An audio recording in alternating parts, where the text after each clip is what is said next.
Coming up on One Detroit, the end of 2019. Stephen Henderson and Nolan Finley join me to talk about the year that was and what to expect for 2020. Plus, the first new housing in Detroit's News Center in 30 years. A look inside the Boulevard. It is the most traditional, the most celebrated of all Polish holidays. And Christmas traditions, Polish style. We're invited to a Wigilia in Hamtramck. I'm Christy McDonald at the historic Fisher Building. Join me. One Detroit is coming up. Masco Corporation is proud to manufacture innovative and environmentally friendly products for the home. Delta faucets, craft-made in Merillat cabinets, and Behr brand paints have all been designed with you in mind. Masco and its family of companies, serving Michigan communities since 1929. Support also provided by the W.K. Kellogg Foundation, a partner with communities where children come first. The Cynthia and Etzel Ford Fund for Journalism at Detroit Public TV. The Detroit Journalism Engagement Fund. Business Leaders for Michigan. And by How does diversity bring energy to us all? At DTE Energy, we believe that it's the contributions of all that build great communities. As a company, we grow stronger by welcoming the unique perspectives of everyone. As community members, we support our state's broad culture and heritage. From working closely with women and minority-owned suppliers to embracing our local cultures, DTE Energy is powering diversity. The DTE Energy Foundation is a proud sponsor of Detroit Public Television. also brought to you by Ally, Nissan Foundation, and viewers like you. Thank you.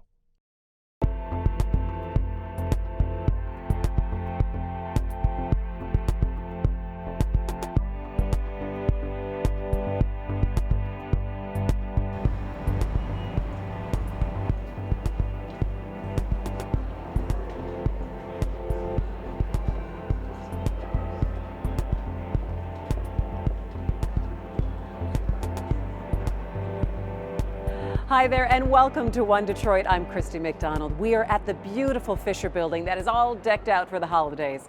Coming up on One Detroit, the year that was is quickly coming to a close.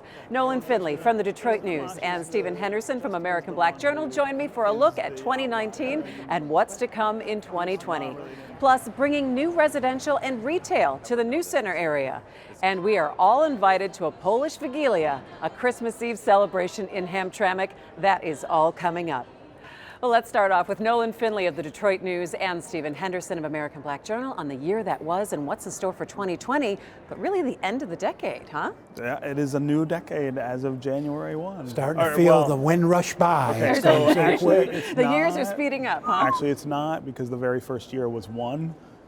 And 2020 should be You part just of have to it. bring But it that's down, a different. don't you? That's You a just have different, to bring it all down and just shut it all down. Nobody's buying that.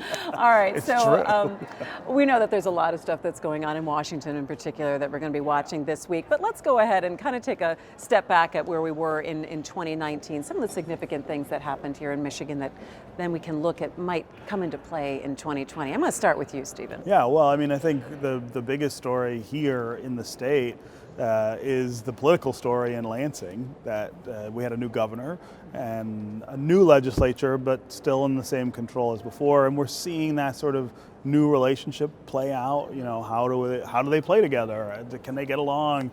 Can they get things done? And I think there are a lot of question marks still at the end of the year. We didn't see that gel quite the way we thought it would. We didn't see as much production on some key issues as we might have wanted, but maybe 2020 and the new decade will bring, legislative bliss to the Capitol. Fresh start. What stood out in your mind for 2019, Nolan? Well, a couple of things. I think first, I mean, we haven't talked about it in a while, but Dan Gilbert's stroke and sort of his disappearance from the scene, at least the public scene in Detroit. That happened on Memorial Day, and it's Christmas, and we really haven't seen him back engaged publicly.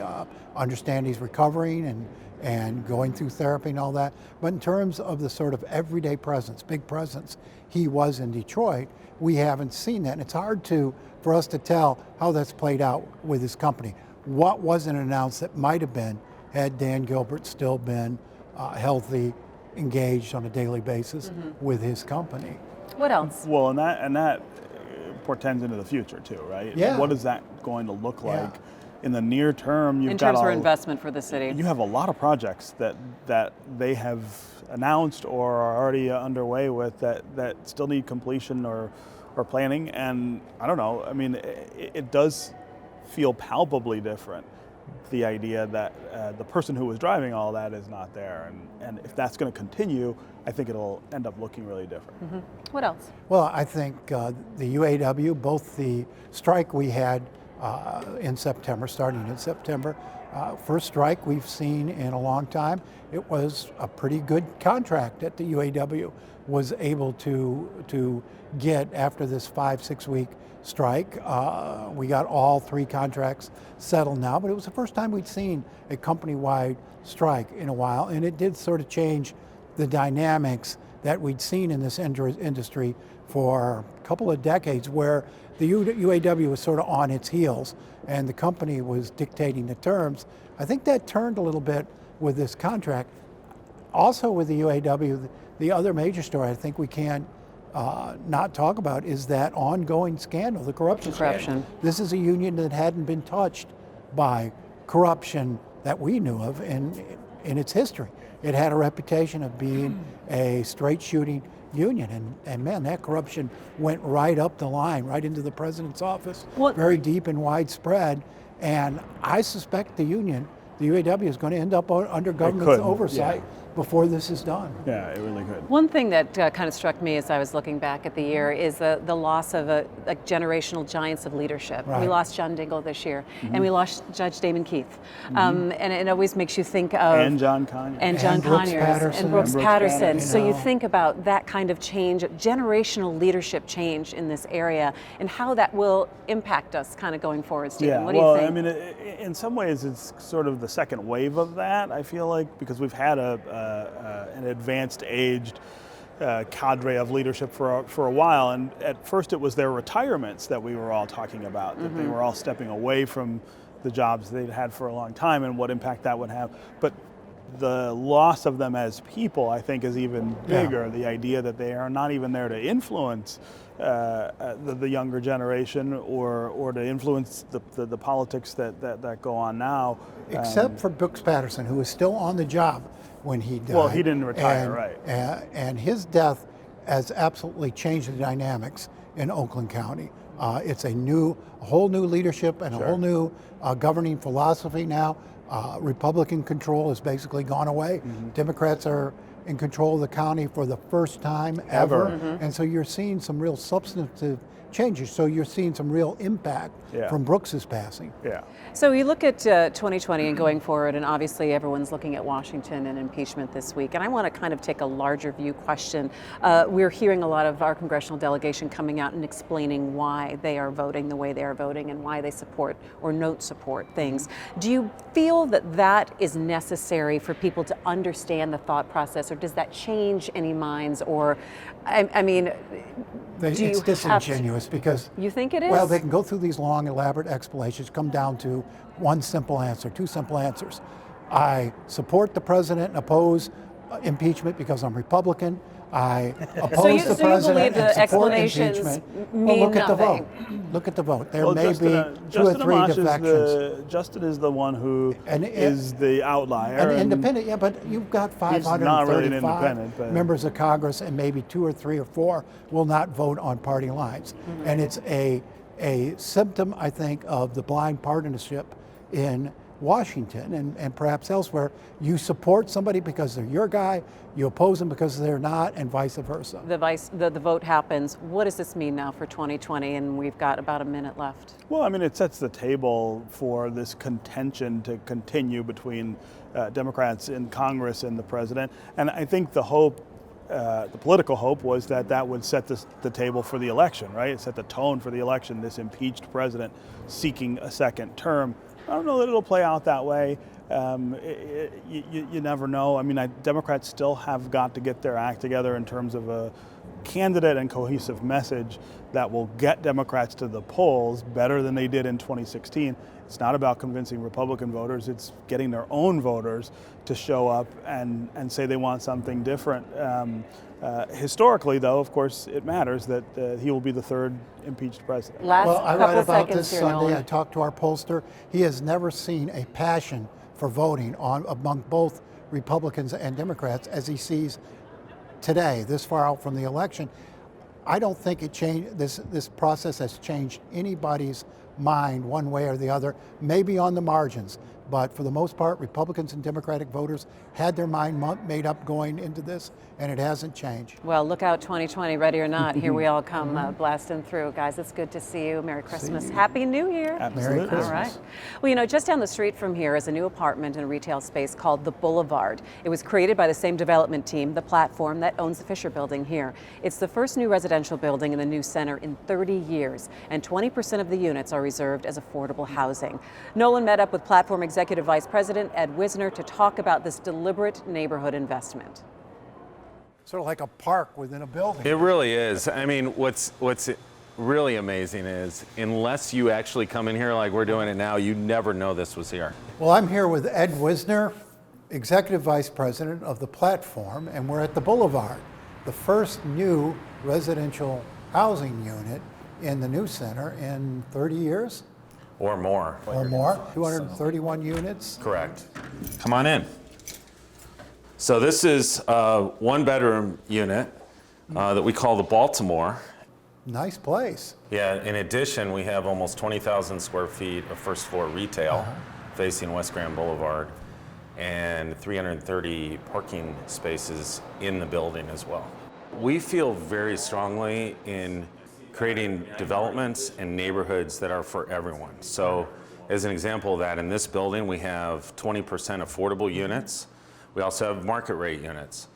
We have mixed use properties for most of our developments. So this project has retail, as I mentioned, and residential. So when you look at this boulevard, this housing, you say 20% is affordable. What does affordable mean here? As an example, you can get into this building in a range anywhere from just over $1,000 a month for an affordable studio to the high 2000s for our largest, highest two-bedroom unit. So we have created a development that is good for families. It's good for young people. It's good for single people. It's a development for all. This building here took a little longer than you'd hoped. We're running into a situation in Detroit where development is starting to slow down just a bit, not because of demand, but because of a shortage of labor, a shortage of construction workers. So we have a project that will be starting in the summer of next year in Midtown, right on Woodward, that was placed on hold about a year ago because of your exact point. We had construction pricing that was almost 30% higher. Wow. And on hard cost construction of 40 million, 10 million of that, so it should have come in at 30, it came in at 40. You all are involved in Midtown, now deeply involved in New Center, but you're also in the neighborhoods. What is the platform doing in Detroit's neighborhoods? Well, we feel very strongly that for Detroit to really come back, it needs to come back in all areas. So we're doing a key development that we hope will be a catalyst for other development in Old Redford near the Brightmoor neighborhood in what we just named the Obama Building. That's a small building. It's only got 4 residential units and just under 10,000 feet of retail on the ground floor. However, it's so significant on a key corner that we think it'll be a catalyst for future development. Ed, we've spent a lot of time in the Island View neighborhood where you're also working.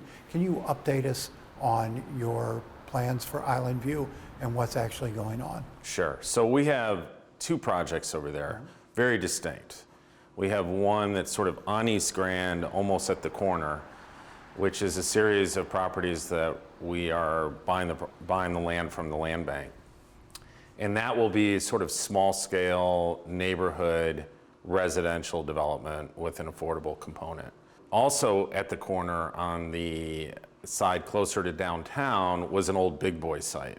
And we had originally envisioned a residential tower on that site. But as you referenced, construction costs and labor shortages and everything else, that project will probably take a bit longer to come to fruition, just because a tower is very, very expensive, the construction costs for that.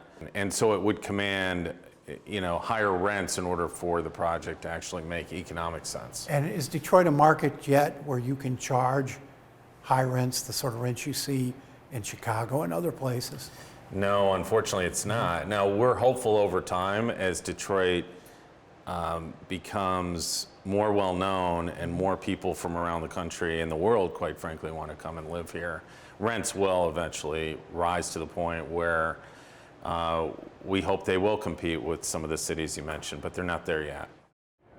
And finally, holiday traditions.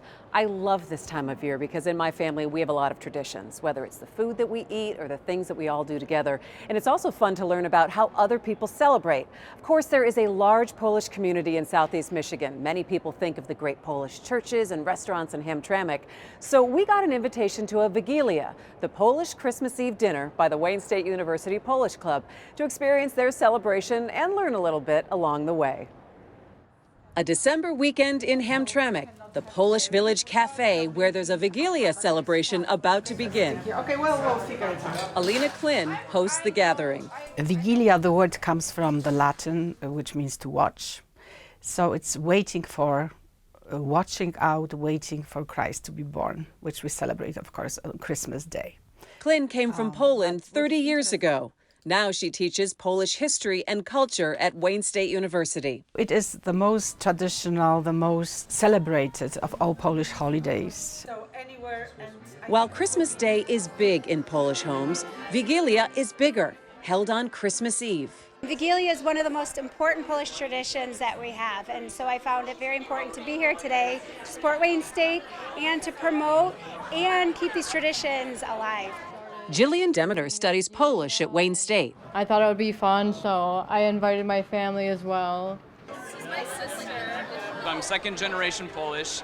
I grew up knowing bits and pieces, but studying the language and getting a degree in that language has given me so much more, and I've been able to now reconnect with my cousins who live in Poland, my family of Polish roots, so it's exciting to be able to be a part of that. On Christmas Eve, we want to be with our families and friends, and we also want to be in our best behavior to assure that the next year will bring us health and prosperity. In Poland, the run-up to Wigilia means fasting, but not too much. They try to eat very lightly, a little bit throughout the day, maybe 2 little meals, and then they would sit down to this very sumptuous, however meatless dinner. And this meatlessness of this dinner is because it's still fast before Christmas. It's not Christmas yet. Some might think Hamtramck, as far as local Polish history goes. Many Poles came to work at the Chrysler assembly plant, the massive Dodge main complex that closed back in 1980. But the Polish story in Detroit starts even before that. Since Polish women, at the beginning of the 20th century, a lot of them worked in cigar industry. And not many people know that before Detroit had that automotive industry, which is Detroit so famous of, cigar industry, which Detroit was famous of. Poles came not just to Hamtramck and the east side. They established parishes on the west side along Michigan Avenue. Lori Gomulka-Palazzolo documents the Polish-American experience there. With me, my interest really peaked when my dad passed away. My dad was a Polish-American musician. He was quite famous in the Detroit area. His name was Ted Gomulka. He was a trumpeter. Polish-American jazz musicians created polka music popular in Detroit. Ted Gomulka appeared regularly on radio and television. He was a Decca Records recording star. He had his own polka band for many, many years.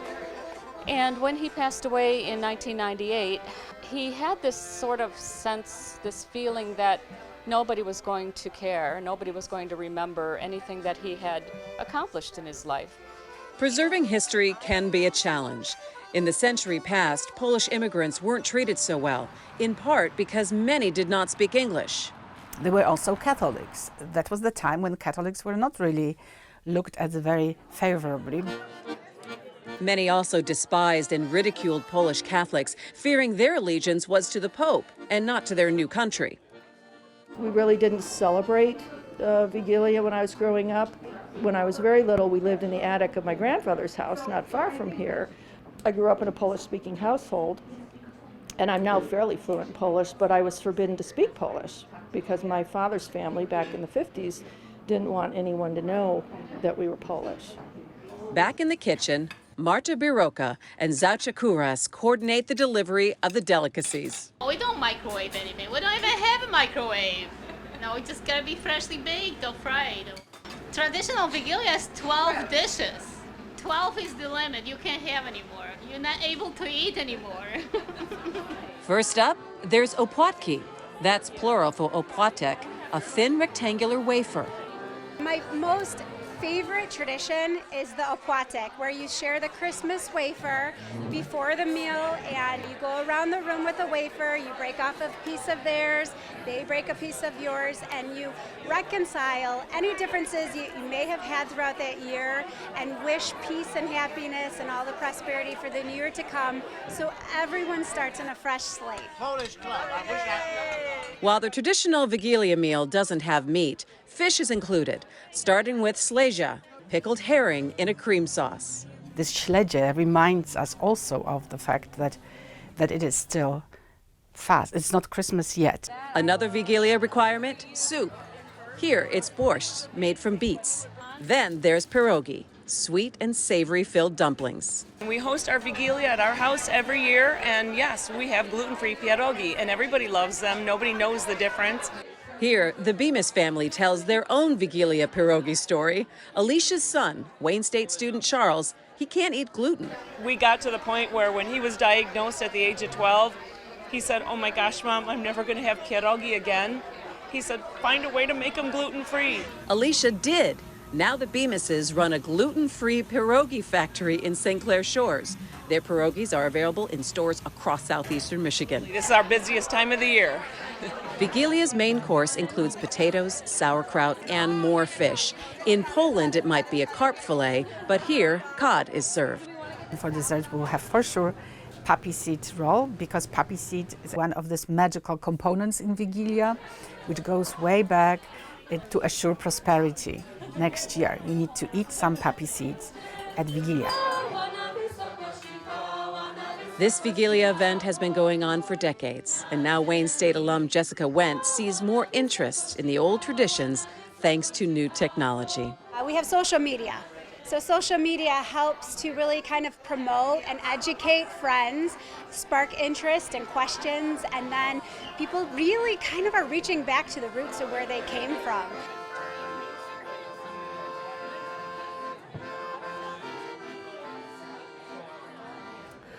What a great celebration. And that'll do it for One Detroit. Coming up next week, we'll take you to some of our favorite places where we shoot One Detroit. Then in January, the crew of One Detroit picked their favorite stories. Daphne, Will, Bill, and Suzette joined me on the show. That is coming up. However you may be celebrating this holiday season, I hope you enjoy the time with your friends and with your family. Thanks so much to the entire crew at One Detroit for all they do. Find us at onedetroitpbs.org. I'm Christy McDonald. We'll see you back here next Thursday. Take care.